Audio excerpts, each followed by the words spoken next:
this was brought forward by a group that was very concerned about hate crimes. That I wish I had the pamphlet that was given to me by this, I believe it was a white superiority group that has had problems with this one particular religious group and condoned a lot of very non-traditional ways of life that I think many of us would find very appalling. But that is their right to try to promote that lifestyle. But I think it created a potential danger for those that were the beneficiaries to some of their slander and outrageous protests against their religion. May I go to the podium for a few moments?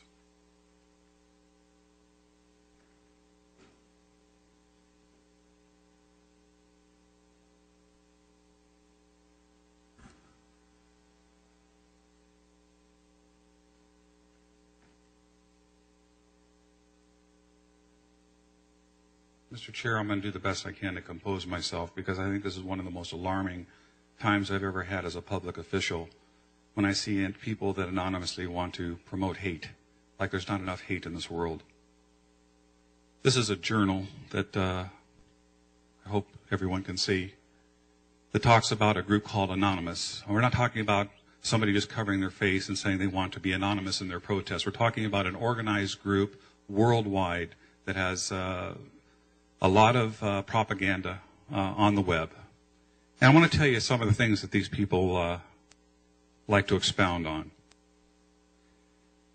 And this was the motivation to bring this ordinance forward. And I'm a very strong believer in the Constitution, and I believe in the right to protest, and I want to continue to protest Mr. Dokich. And if this ordinance needs to be tweaked so that we can continue to protest situations like that, then we're going to have to take a second look at it. But this is right from their own web material. They espouse Hitler. They espouse the desecration of 6 million Jews during the Holocaust. They believe that slavery, ma'am, you can be removed. This is not your time. Slavery, they believe, should be reinstated around blacks, never relax. This is on the web, my friends. At McDonald's, they believe they should charge a $1.50 surcharge if you're African American, Hispanic, or of Asian descent.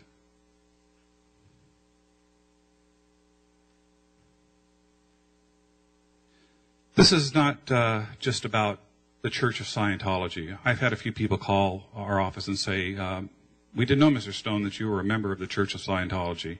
I'm not. I'm a Jewish American, but I am also very respectful of every religion and believe in the right to worship in this country as you see fit. The cult corrupting people's minds and taking over the world, which is really just a pyramid scheme of organized crime syndicate, is Christianity. We need to raid Christianity for the lulz. But not just Christianity, all cults. Hinduism, Buddhism, Judaism, Islam, Relianism, Scientology, etc. With the Jews, you lose. BRB is internet slang for be right back. Here we have the 72 virgins and a young child with a detonation device strapped around him to symbolize the extremists that we see in the Middle East that blow themselves up expecting to have a life with 72 virgins as a reward for their carnage that they inflict on innocent people. Here they tell young people how to commit suicide. They show you exactly where to cut your wrists. I mean, is this not the most sickening material you've ever seen? Or here, let's promote suicide amongst our youth. Do it. This is on the...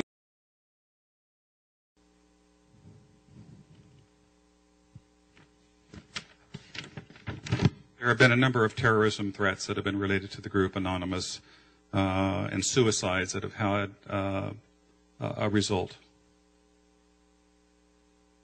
Again, the mask and the cape. I think Supervisor Tavaloni's comments are very appropriate when he says, how are you different than the Ku Klux Klan? They're called the Internet Hate Machine.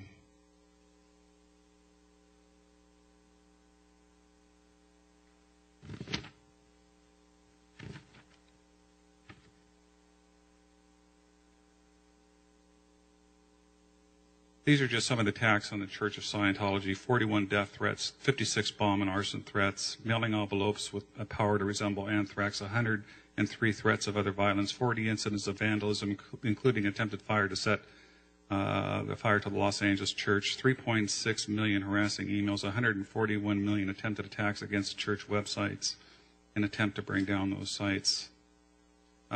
This is just totally irresponsible, and I'm sorry for the language, but this is a part of the website, damage to Church of Scientology.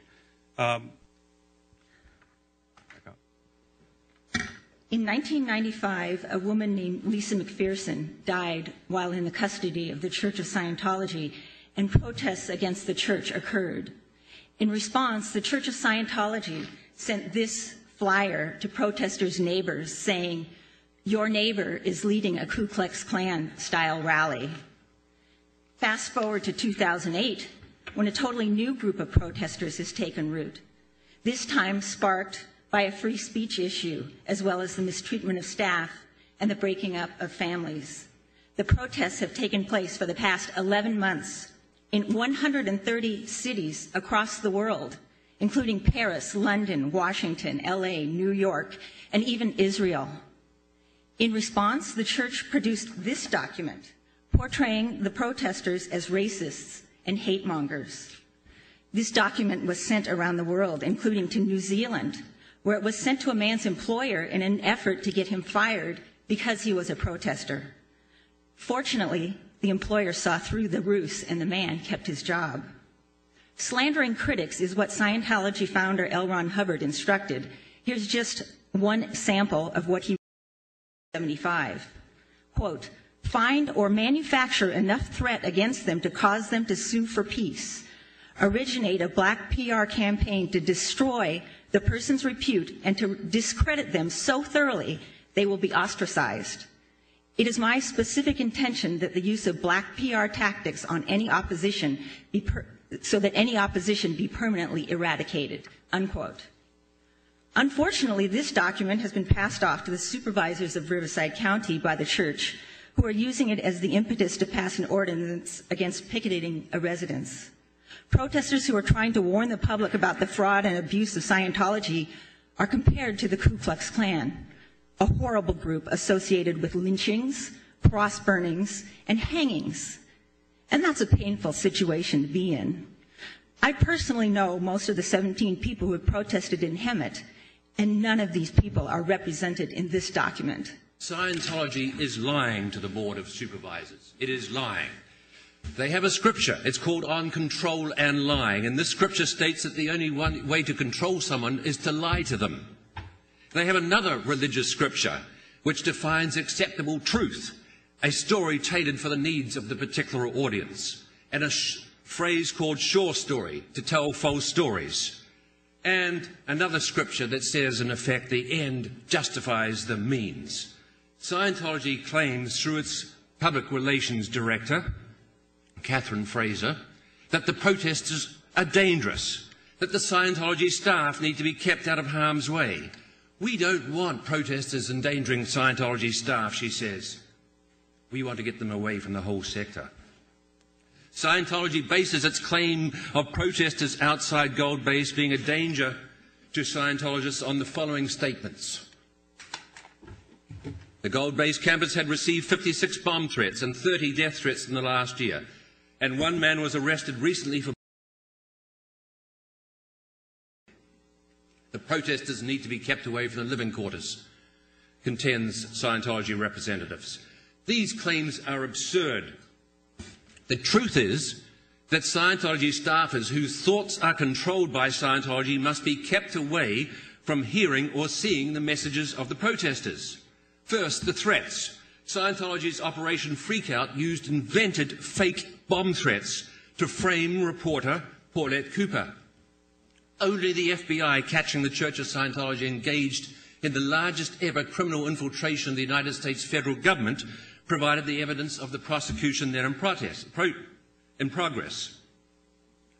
Scientology is very adept at taking imagined threats and even perceived threats and turning them into real threats with which to create a community of terror and fear of the outside world.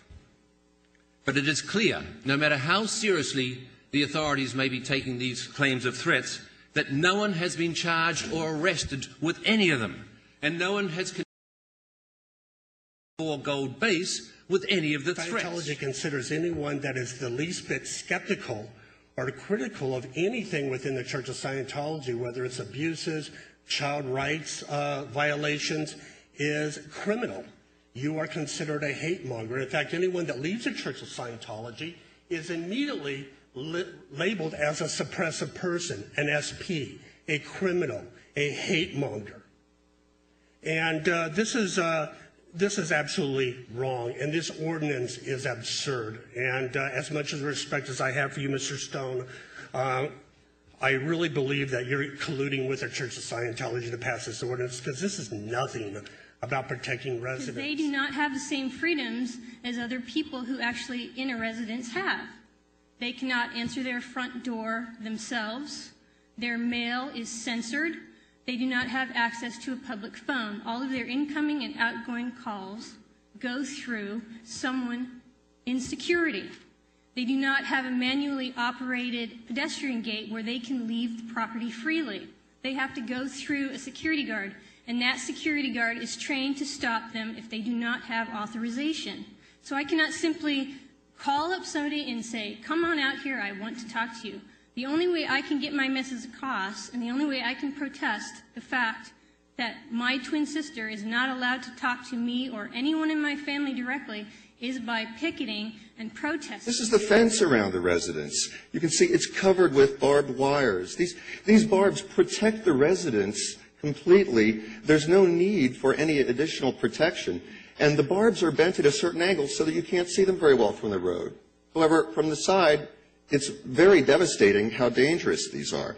And yet Scientology claims that they do not have enough protection yet, even with floodlights and giant spikes on their fences. This is probably the worst photo of all from this rehabilitation project area. This is a giant chunk of fence covered with razor-sharp spines, spikes, floodlights, motion detector. I've seen infrared detectors. This is not a church. This is a prison, or they have a really terrible pigeon problem. There's no additional need for any legislation because the Scientologists are already far from the road, protected by all of their security. This issue doesn't stop us from protesting. It's just become a hassle for everyone involved and an embarrassment. I urge you to defeat this issue. Thank you. Does anyone have any questions about these photos? Thank you, Mr. Myers. Appreciate you coming down from West Hollywood.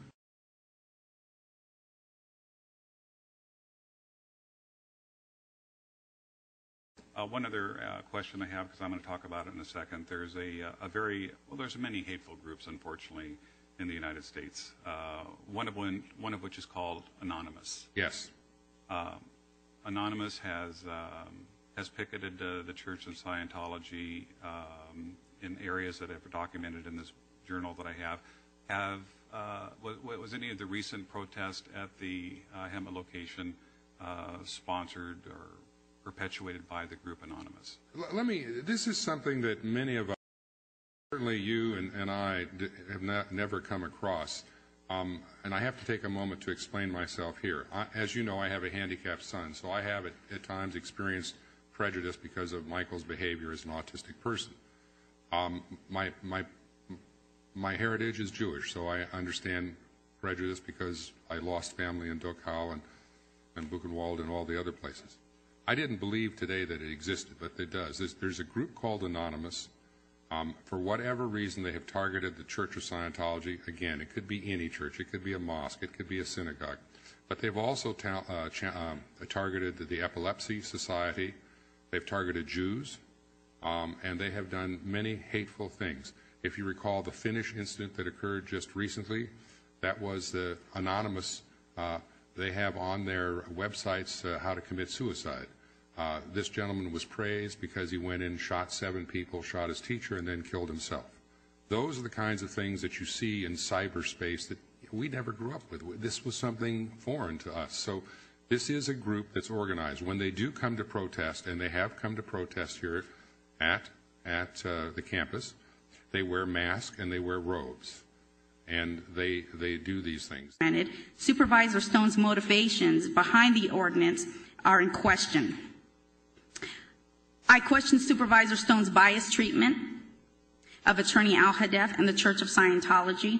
I question the lack of involvement of other religions and their attorneys in the drafting of the ordinance. I question Supervisor Stone's unwillingness to consider the church protesters' evidence in support of their position in this matter. And I am not involved with those protesters, so I don't have any stake in this, and except for my First Amendment right. And I question Supervisor Stone's lack of candor with the public. From my vantage point, Ordinance 884 has all the earmarks of quid pro quo. Something for something.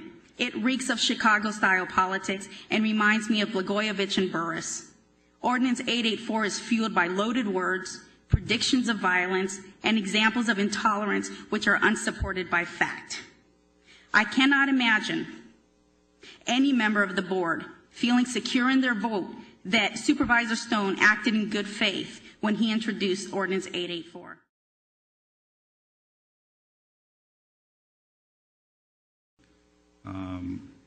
This ordinance has been proposed strictly from a public safety standpoint. And I want to tell you some of the things that these people like to expound on. And this was the motivation to bring this ordinance forward, and has unfortunately morphed into an inappropriate discussion of the Church of Scientology. Protests in front of the Church of Scientology, not counting any residential units that they have, or any other religious institutions, are not affected by this ordinance. Any comments made by the public in reference to the concerns of the Church of Scientology should be reserved for the public comments portion of this meeting. This is a county-wide ordinance. I've prepared some statements, but I've thrown those all out because, frankly, I'm appalled. I'm shocked at your behavior. This ordinance was brought to you by Scientology, drafted by Scientology, and you're saying this is not about Scientology? Let's not talk about Scientology? This is not the original ordinance that came before us. It has been drastically changed, and its intent has been changed, and therefore that's what you ought to address. It's shocking to me. Will you please put into this ordinance that Scientology is exempt from this ordinance then? Will you say, yes, you're free to picket at the gates of Scientology? Sir, don't go onto the property. Ordinance. I'm going to say it time and time again. You keep bringing the Church of Scientology. The Church of Scientology is in one specific location in the 3rd District. We're talking about a county-wide ordinance that needs to be universally applied to anyone that is protesting against a residential unit. It didn't need to be universally applied until Scientology drafted it and brought it to you, right? I've heard that mentioned many times. Pam, because it's the truth. Will you please explain who drafted the ordinance? It was not Mr. Al-Hadef. I went ahead and drafted that ordinance, and I based it on the, I believe it was the County of San Diego ordinance. The first ordinance that Mr. Stone brought to us, or this revised version? The original ordinance that was brought, I drafted based on, I believe it was the County of San Diego or City of San Diego ordinance. I gave her the copy of the San Diego. Was Scientology involved in the drafting of it? No, it was a copy of San Diego's ordinance. It was 500 feet, where we're talking about 30 feet here today. So Scientology had nothing to do with bringing this ordinance originally?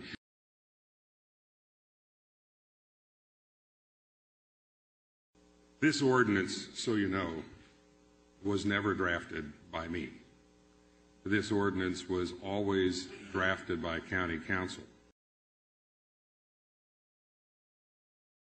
I would be pleased if it would be acceptable to spend a little bit of time with the county council and to perhaps look at what could be done to improve the language of this particular ordinance.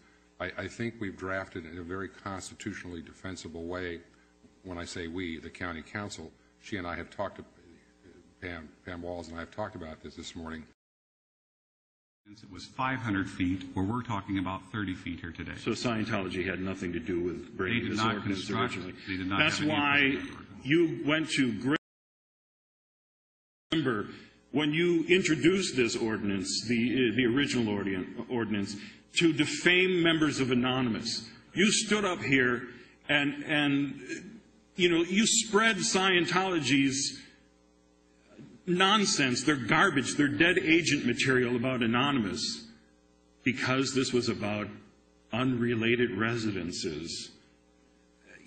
Anonymous is not a hate group. I'm not going to defend any of the vile language or images that you showed in December.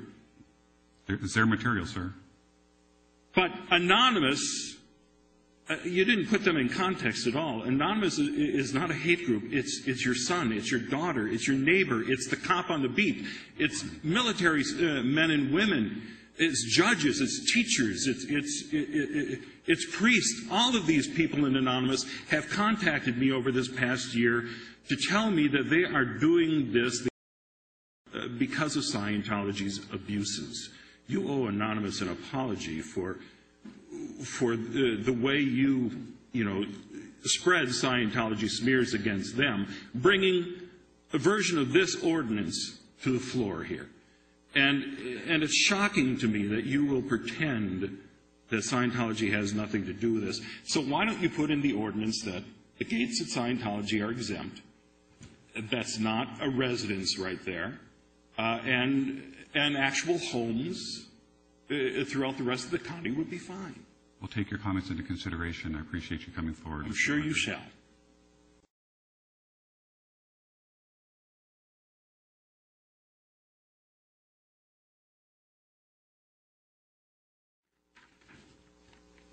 As a final comment, Supervisor Stone, on November the 25th, 2008, when you introduced the ordinance, you made a comment about David Allen Dokich, the protest.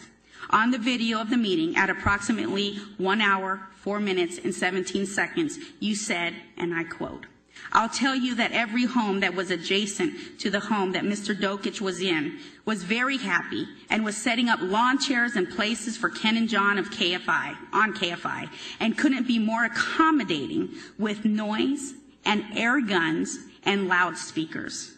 For the record, my son and I protested Dokich every day for 8.5 months, every day. And we protesters never carried any guns of any kind. So for you to go on public record and make that claim was very irresponsible. Either you were lying, or when you said it, you had no clue as to what you were saying, because it never happened. Regardless, you said it to add fuel to the fire of Ordinance 884, and that was wrong. You owe all of the David Allen Dokich protesters a public apology. Are you finished? Do I get an apology? Maybe. Are you finished? I am. Hey, sit down, please. Thank you. Before I call, please, stop clapping. I still believe I've been misquoted by the prior speaker with regard to guns. And I quote, "I'll tell you that every home that was adjacent to the home that Mr. Dokich was in was very happy and was setting up lawn chairs and places for Ken and John of KFI, and couldn't be more accommodating with noise and air guns and loudspeakers."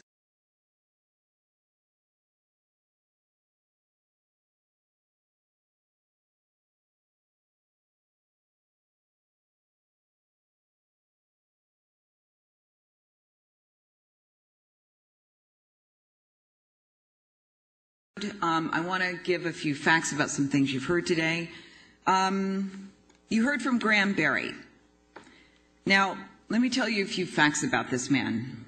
He's been found to be a vexatious litigant by the courts. Officer, we need to keep Mr. Chairman. decorum, please. We've given you the respect when you spoke. Please give the speaker the respect when she speaks. Mr. Chairman, I don't think we should get involved in personal attacks on people.